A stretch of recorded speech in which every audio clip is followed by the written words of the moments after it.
थोड़ी ही देर में जोधपुर पहुंचेंगे मुख्यमंत्री भजनलाल शर्मा। मुख्यमंत्री रोजगार उत्सव युवा सम्मेलन में शामिल होंगे। सरकार के 1 साल पूरा होने पर राज्य स्तरीय कार्यक्रम में हिस्सा लेंगे। नियुक्ति पत्र की सौगात देंगे। नई भर्तियों की घोषणा करेंगे। विशेष योग्यजनों को ट्राईसाइकिल, स्कूटी, व्हीलचेयर, कृत्रिम अंग भी भेंट करेंगे। आपको बता दें कि देखिए, यहां पर प्रधानमंत्री नरेंद्र मोदी कहते हुए नजर आए हैं हमेशा कि 4 जाति होती हैं, यानी कि किसान, मजदूर, युवा, और यहां कुल मिलाकर अब हर एक दिन उन योजनाओं का इन वर्गों तक लाभ कैसे पहुंचाया जाए 1 साल पूरा होने पर, इसी तरह के कार्यक्रम तय किए गए हैं। आज बताया जा रहा है कि विशेष योग्यजनों को ट्राईसाइकिल, स्कूटी और व्हीलचेयर, कृत्रिम अंग भी भेंट करते हुए कुछ ही देर में मुख्यमंत्री नजर आएंगे। साथ ही बड़ी सौगात यहां पर युवाओं को भी देने वाली है राज्य सरकार। जिस तरीके का कहा साफ तौर पर कि हम हर साल 1 लाख नौकरियां देंगे, और इसी दिशा में माना जा रहा है कि एक नियुक्ति पत्र की न सिर्फ सौगात दी जाएगी बल्कि नई भर्तियों की घोषणा भी मुख्यमंत्री आज कर सकते हैं। 15 विभागों में 90,000 भर्तियों की घोषणा की जानकारी मिल रही है, और इसी बड़े ऐलान को यहां से माना जा रहा है, इसी मंच से मुख्यमंत्री करेंगे। सरकार के 1 वर्ष पूर्ण होने पर राज्य स्तरीय कार्यक्रम जोधपुर में आयोजित किया जा रहा है। मारवाड़ इंटरनेशनल सेंटर जोधपुर में आज कार्यक्रम आयोजित किया जा रहा है। थोड़ी देर में मुख्यमंत्री जो है भजनलाल शर्मा जोधपुर पहुंचेंगे, और यहाँ पर आप देख सकते हैं जो तैयारियां हैं वो जोरों शोरों से चल रही है। फिलहाल बात करें तो आज जो कई जो विशेष योग्यजन हैं उनको यहाँ पर स्कूटी दी जाएगी। कई लोगों को रोजगार के जो है नियुक्ति पत्र दिए जाएंगे। इसके साथ ही जो अगर बात करें तो छात्रों को जो है कई सुविधाएं देने वाले हैं मुख्यमंत्री, और कई सौगात यहाँ से देने वाले हैं। रोजगार की नियुक्ति पत्र के साथ ही नई नौकरियों की घोषणा भी यहाँ से जो है मुख्यमंत्री करने वाले हैं। मैम, कितनी स्कूटियां और कितने साइकिल और क्या क्या यहाँ पर बांटा जा रहा है? मुख्यमंत्री दिव्यांग स्कूटी योजना के अंतर्गत 20 स्कूटी, 30 ट्राईसाइकिल और 30 व्हीलचेयर का वितरण किया जा रहा है। इसको लेकर क्या तैयारियां, किस तरह से जो है अगर बात करें तो जो विशेष योग्यजन उनमें क्या उत्साह नजर आ रहा है?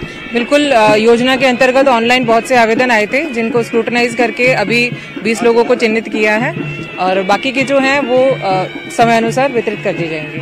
मैम, ये स्कूटी वगैरह मिलने के बाद इनके जीवन में कई जो परेशानियां जो रोजाना रोजमर्रा की जिंदगी में देखते थे वो कम होगी? हाँ, बिल्कुल कम होगी। इसीलिए सरकार इतने प्रयास कर रही है। इनको काफी नीड होती है इन चीजों की, और ये बहुत ही आसानी से सरकार इनको उपलब्ध करा रही है, जिसके लिए ये बहुत ही उत्साहित होकर सुबह बहुत जल्दी यहाँ पे आ गए हैं। कुछ विशेष योग्यजन लोगों से बात करेंगे। भाई साहब, आज आपको स्कूटी मिलने वाली है, मुख्यमंत्री खुद स्कूटी देंगे। जीवन में कितना परिवर्तन आ जाएगा? क्या क्या समस्याएं खत्म हो जाएगी? बहुत सारे मतलब परिवर्तन आएंगे। जैसे हमारे को कॉलेज में आने जाने में बहुत सुविधा हो जाएगी। जैसे पहले हमारे पास स्कूटी नहीं थी तो हमारे को बहुत परेशानी होती थी। कभी कभी हमारी क्लास से भी मिस हो जाती थी। सिटी बस वाले मतलब ज़्यादा भीड़ होती तो रोकते नहीं, क्या चढ़ने उतरने में टाइम लगेगा। इसलिए हमारे पास अब स्कूटी है तो हम आसानी से कॉलेज आने जाने में हमारे को कोई प्रॉब्लम मिलेंगे। अब पढ़ेंगे तो आगे बढ़ेंगे, नहीं? जी सर। और स्कूटी कहीं ना कहीं महत्वपूर्ण रोल अदा करेगी। जी बिल्कुल सर, हम भजनलाल सरकार का बहुत बहुत आभार व्यक्त करते हैं जिन्होंने हमारे को स्कूटी दी है। तो अब हमारे को कॉलेज आने जाने में कोई समस्या नहीं होगी और सुविधा आसान होगी। आपके जीवन में क्या परिवर्तन आने वाला है ये सौगात मिलने के बाद? मैं सर्वप्रथम मैं सरकार को धन्यवाद देना चाहता हूं कि हमारे जैसे दिव्यांग उनको पीड़ा समझी और हमें ये स्कूटी वितरण की। इससे हमारे जीवन में बहुत कुछ बदलाव आने वाला है। जैसे कि कॉलेज आने जाने में हमें कोई दिक्कत नहीं होगी, एक भी क्लास मिस नहीं होगी, और हमें कहीं भी अगर एग्जाम देने जाना है तो हमें बसों का सहारा ना लेकर स्कूटी, हम स्वयं की स्कूटी लेकर जा सकते हैं, जिससे एग्जाम भी समय पर दे सकते हैं, और बहुत कुछ बदलाव आने वाला है। धन्यवाद। तो आप देख सकते हैं मुख्यमंत्री रोजगार उत्सव के दौरान जो है यहाँ पर बड़ी संख्या में लोग पहुंचे हैं। आज कई लोगों को जो है नियुक्ति की, पूरे राजस्थान की बात करें तो बड़ी संख्या में लोगों को नियुक्ति की जो है सौगात मिलेगी। उसके साथ ही जो अगर बात करें तो नए पदों के और नई नियुक्ति प्रक्रिया जो है शुरू होने वाली है। कई और जो है रोजगार के अवसर सामने आने वाले, इसको लेकर भजनलाल सरकार लगातार काम कर रही है, और कहीं ना कहीं युवाओं में इसको लेकर गजब का उत्साह नजर आ रहा है। कैमरामैन समीर खान के साथ चंद्रशेखर व्यास, न्यूज़ 18 राजस्थान, जोधपुर। मंत्री के स्वागत के लिए तैयारियां पूरी हो चुकी हैं। जोधपुर से आप तस्वीरें देख रहे थे, ग्राउंड जीरो रिपोर्ट देख रहे थे। जैसे ही मुख्यमंत्री पहुंचेंगे एक्सक्लूसिव तस्वीरें अपने दर्शकों को न्यूज़ 18 राजस्थान दिखाएगा। बहरहाल खबरों में आगे बढ़ रहे हैं। बालोतरा से बड़ी खबर आ रही है, जहां पर विश्वनाथ राम हत्याकांड को लेकर जबरदस्त आक्रोश लोगों के बीच में देखने को मिल रहा है। हत्या के विरोध में आज बालोतरा शहर को बंद रखा गया है। पूर्व मंत्री गोपारामपुर विधायक मदन प्रजापत पहुंचे हुए हैं। बंद को देखते हुए भारी पुलिस बल की तैनाती की गई है। मोर्चरी में शव के साथ तीसरे दिन भी धरना जारी है। विष्णाराम मेघवाल की चाकू मारकर हत्या कर दी गई थी। हत्या के तीसरे दिन भी पुलिस के हाथ से आरोपी दूर है। मुख्य आरोपी को पकड़ने की मांग यहां पर लोग कर रहे हैं और इसी कड़ी में आज धरने को और भी उग्र बनाते हुए पूरे शहर को बंद कर दिया गया है। विष्णाराम हत्याकांड को लेकर जबरदस्त आक्रोश, ये तरीका बंद रखते हुए अपना गुस्सा जाहिर करने का। प्रेमदान हमारे संवाददाता इस खबर पर ज्यादा जानकारी के साथ जुड़ गए। प्रेमदान, हम देख पा रहे हैं कि हॉस्पिटल के बाहर अच्छी खासी संख्या में लोग पहुंचना भी शुरू हो चुके हैं। कितनी संख्या यहां पर नजर आ रही है और आगे अब क्या रणनीति रहने वाली है?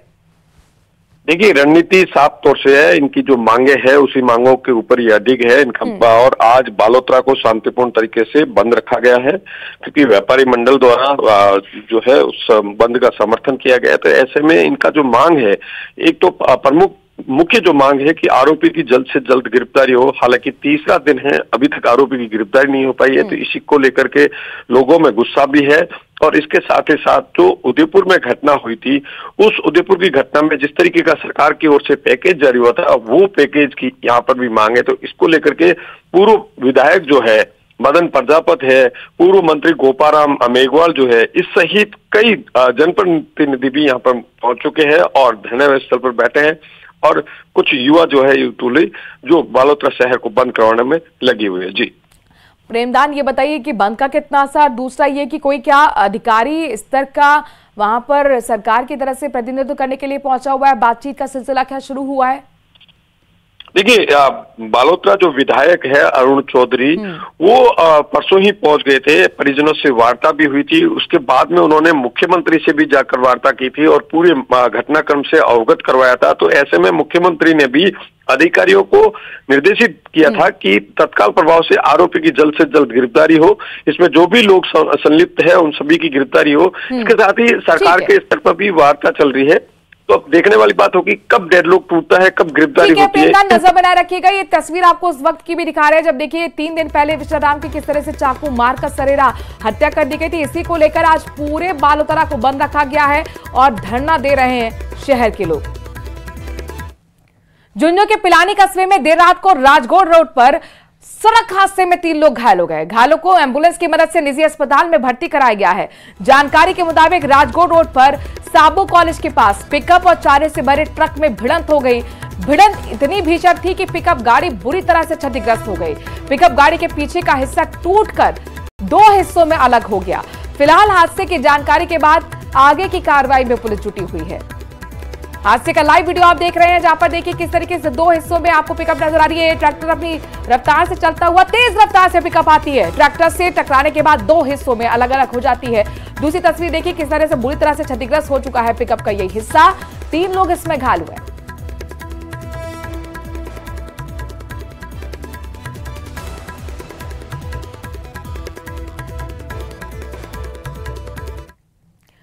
केकड़ी में परिवार सहित पति पत्नी और बेटी पीडब्ल्यूडी कार्यालय में टंकी पर चढ़ गए।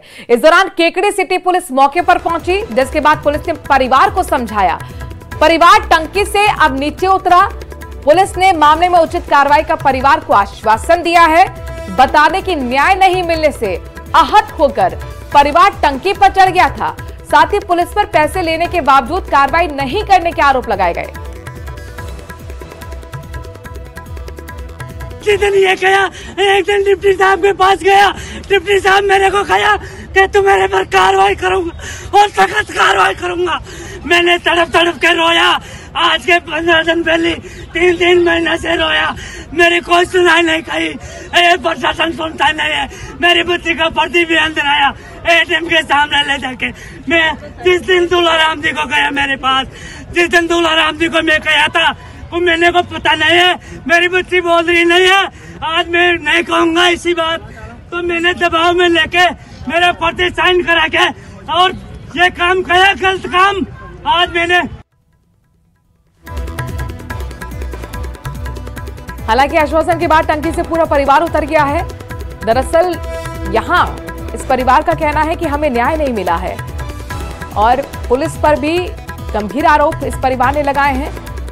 फिलहाल अब देखना होगा कि आश्वासन के बाद कब तक कार्रवाई होती है। बीकानेर से बड़ी खबर है, जहां पर नोखा के जवान गौरी शंकर खाती का निधन हो गया। दिल्ली में ड्यूटी के दौरान ब्रेन हैमरेज हुआ था। दिवंगत सैनिक के पार्थिव देह को नोखा लाया जा रहा है। जोरावरपुर क्षेत्र का रहने वाला वायुसेना का जवान सैनिक के पार्थिव देह का आज अंतिम संस्कार किया जाएगा।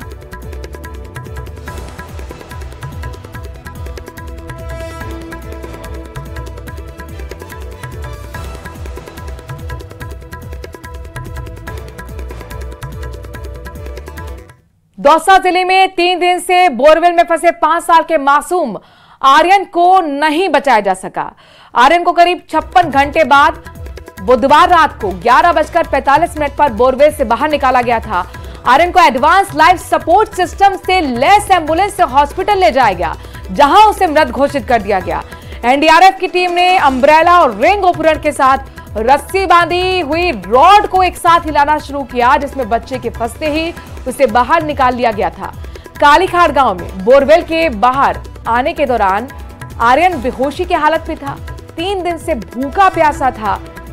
दौसा जिला के हॉस्पिटल के डॉक्टर दीपक शर्मा ने बताया है कि बच्चे के अस्पताल ले जाते वक्त ईसीजी समेत सभी जांच की गई, लेकिन उसकी सांसें थम चुकी थीं।